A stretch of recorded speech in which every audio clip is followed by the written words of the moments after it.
কথা হ'ল সাম্প্ৰতিক সময়ত নিবনুৱা সমস্যাই এক ভয়াৱহ ৰূপ ধাৰণ কৰিছে।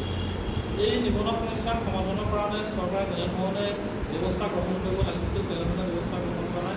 কেৱল 1-1.5 লাখ নিবনুৱাক চৰকাৰীভাৱে চাকৰি দি সমস্যাটো সমাধান কৰা এটা তেখেতসকলে পদ্ধতি ভাবিছিল। কিন্তু আমি কওঁ যে 1-1.5 লাখ নিবনুৱাক চাকৰি দিলে বৃহৎ নিবনুৱা সমস্যাটো সমাধান কেতিয়াও হোৱাৰ সম্ভাৱনা নাই। আৰু তেখেতসকলে আজি তাৰিখলৈকে আজি প্ৰায় 4.5 বছৰ অতিক্ৰম কৰিলে। 4.5 বছৰলৈকে তেখেতসকলে আজিলৈকে নিবনুৱা কেনেধৰণে কৰ্মসংস্থাপন কৰিব বা তেখেতসকলৰ কি উপাৰ্জন নীতি আছে, উপাৰ্জনৰ নীতিটো আজিলৈকে কোনো ধৰণৰ ঘোষণা নকৰিলে।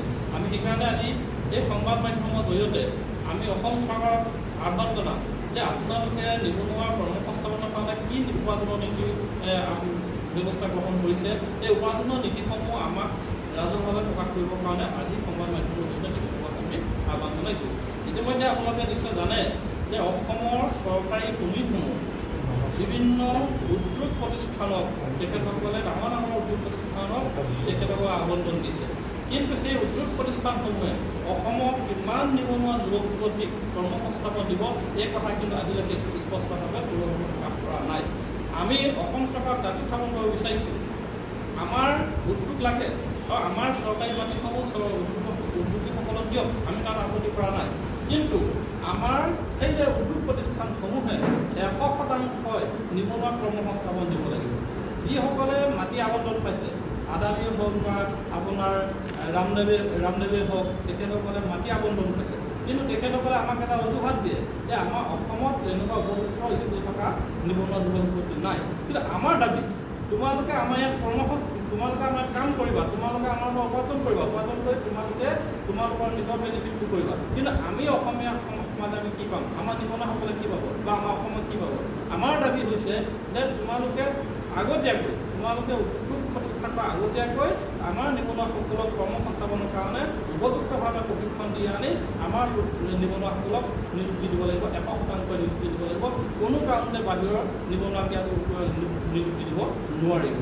আমাৰ দুই নম্বৰ কাৰণটো আমাৰ ভূমি আবণ্টনৰ সম্পৰ্কত আমি ইতিমধ্যে কৈছোঁ। 3 নম্বৰ, আপোনালোকে নিশ্চয় জানে ইতিমধ্যে অসম চৰকাৰে বেদখল মুক্ত কৰিছে। এই যে বেদখল মুক্ত কৰিছে, লাখ লাখ হেক্টৰ মাটি তেখেতসকলে বেদখল মুক্ত কৰিলে।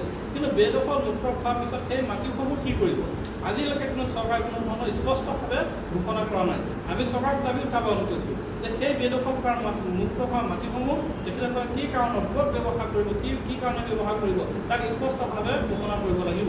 আৰু আমি কৈছোঁ যে যোগ্যতা অনুসৰি আমাৰ নিবনুৱাসকলক সেই বেদখল মুক্ত হোৱাৰ মাটিসমূহ অস্থায়ীভাৱে অৰ্থাৎ লিজত তেওঁলোকে দিয়া ব্যৱস্থা গ্ৰহণ কৰক, য'ত নেকি আমাৰ নিবনুৱাসকলে তাত কৰ্মসংস্থাপন কৰা এটা সুযোগ সুবিধা পাব।